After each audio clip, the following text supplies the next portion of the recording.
This week we're talking about how to escape from saddle. Saddle is the leg entanglement where, as we described it, you start facing each other but next to each other, and it's always sort of the closer leg that goes underneath.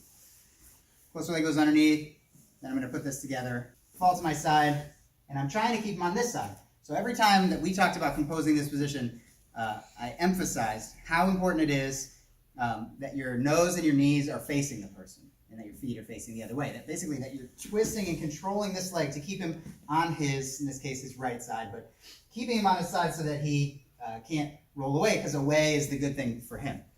So this week we get to be him. This week I get to escape that position. First I want to talk about the big worry that I have when we're in this position. The very big worry that I have in this position is that he's going to reach back and control my heel, and it's a twisting leg lock here. That's extremely bad for me. One of the most devastating leg locks, one of the ones that people seek when they're moving through leg entanglements, is to get to something like saddle and to put together an inside heel hook. This is just so bad for me. Okay? So what I want to do is, instead of having my heel sort of exposed, like sticking up, I want to hide my heel. So as much as I can rotate my leg in my hip a certain amount already, so whatever I can do to make it harder to just peel that heel out, that's what I'm going to start to do. But that also begins the rotation that hopefully brings me to the other side. The best place I could put this heel is here, is way behind him, totally the wrong way for him to dig out, because that's what he still wants to dig that out. Once I've turned to here, I have an opportunity to escape.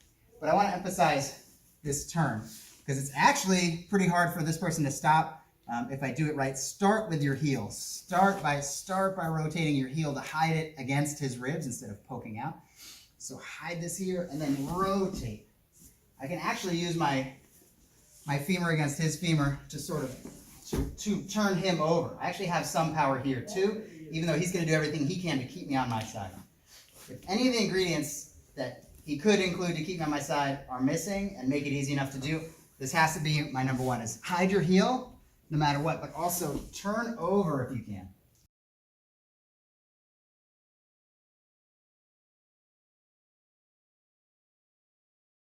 What I'm going to do next is sort of get this foot out. It's okay to pop up to your hand to do it. It's almost like a hip escape type motion.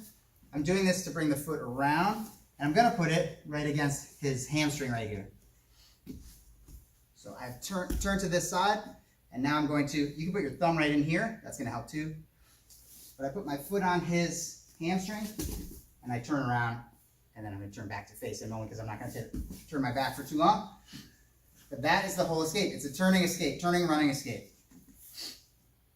Okay, so even if he's got me, yeah, he's got me good. So I'm going to first do hide your heel, and that'll start the motion, and it'll remind you, oh yeah, I'm supposed to turn all the way over. Now, I'm just going to get a C grip on his knee. Make sure I clear this all the way to his hamstring. And this is like a runner's block. I get a push-pull. When I put the ball of my foot on his hamstring, it's like a runner's block. I can push off that to turn and run. This is a turning, running escape. Turn, and from here, pull yourself out like that.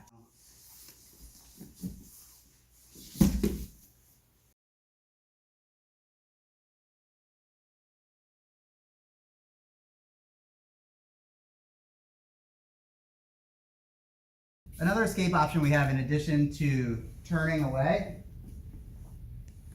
is if he has not yet, or if he is not currently holding on to my foot and I can get my hand to my foot, then it's going to be to get my foot trapped at his hip and unweave it. I just have to solve the maze of our legs, and it is doable. So I'm going to bring my foot that's at his hip, possibly with the help of my hand, all the way down off his quad. So fall off the cliff of the knee. We're going to be right here. And now I can triangle my legs. And I'm going to be looking with my foot to get under his leg here. That should open his triangle. And now my leg is free. And I can try and get my way on top.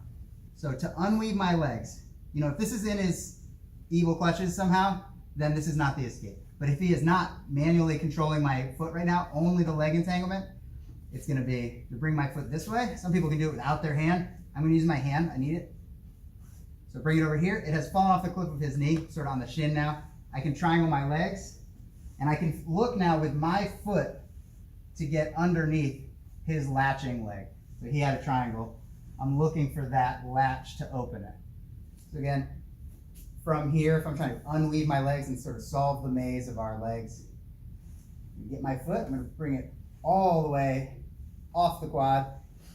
Now I'll make my own triangle, and I'm looking right away to get around his latching leg on his triangle to open that latch so that I can free my leg. Now I'll probably try and drive on top. A scramble will ensue, but if I unweave the legs, I'm out of that inside heel hook danger for sure.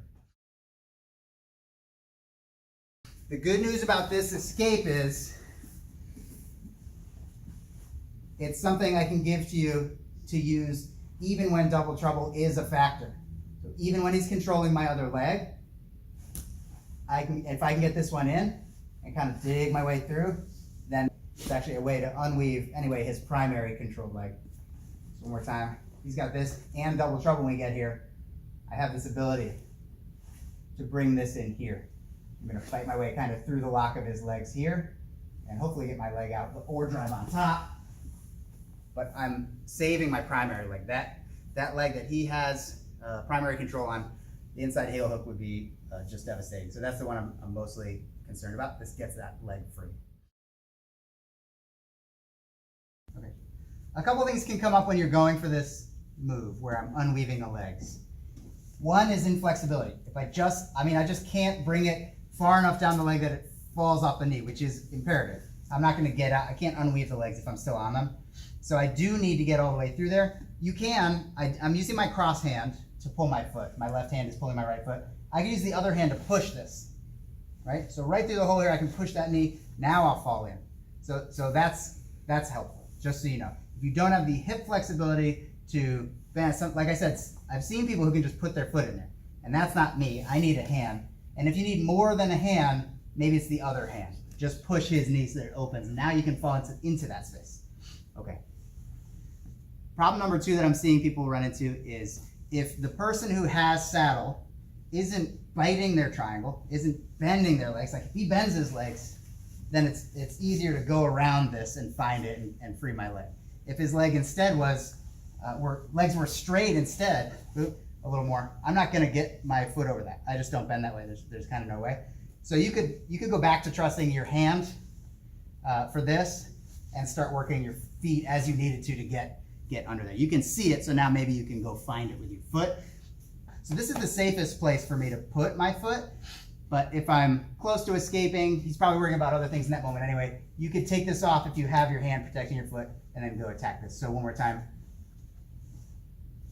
If I have trouble here, I'll do that. If his leg is straighter, yeah, me bringing this around here may not happen. But if I hold my foot, I can do something else and just get it open.